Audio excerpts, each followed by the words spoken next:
Hi friends, welcome back to my channel Dimpy diaries. అప్పటికప్పుడు sweet తినాలనిపించినప్పుడు చాలా తక్కువ టైంలో ఇన్స్టెంట్గా రవ్వ లడ్డు ఎట్లా చేసుకోవాలో చూద్దాం. ఇంగ్రీడియంట్స్ అన్నీ మన ఇంట్లో ఎప్పుడూ అవైలబుల్గా ఉండేవి.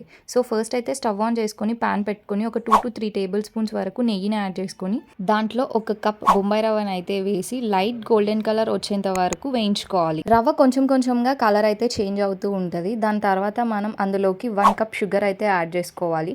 మీరు పౌడర్డ్ షుగర్ అయినా యాడ్ చేసుకోవచ్చు, లేదా డైరెక్ట్ షుగర్ అయితే యాడ్ చేసుకోవచ్చు. రవ్వ ఉన్న షుగర్ మంచిగా మిక్స్ అయ్యేలా అంతా కలుపుకోవాలి. రవ్వ మిక్చర్ కాస్త కూల్ అయిన తర్వాత కొన్ని మిల్క్ యాడ్ చేసుకుంటూ లడ్డూలా చుట్టుకోండి. మీద కిస్మిస్తో గార్నిష్ చేసుకుంటే అంతే, ఎంతో టేస్టీ అండ్ యమ్మీ రవ్వ లడ్డు అయితే రెడీ. చేసుకోవడం చాలా ఈజీ. ఇంటికి సడన్గా గెస్ట్ వచ్చినప్పుడు కానీ ఇంట్లో ఏదైనా చిన్న చిన్న ఫంక్షన్స్ ఉన్నప్పుడు ఈ స్వీట్ అయితే డెఫినెట్లీ ట్రై చేయొచ్చు. ఈ లడ్డూనైతే ఇష్టపడని వాళ్ళు ఎవ్వరూ ఉండరు. మీరు డెఫినెట్లీ ట్రై చేయండి. మీకు ఇంకా ఎలాంటి రెసిపీస్ కావాలో కామెంట్ చేయండి. వీడియో నచ్చితే లైక్ చేయండి. Subscribe for more video.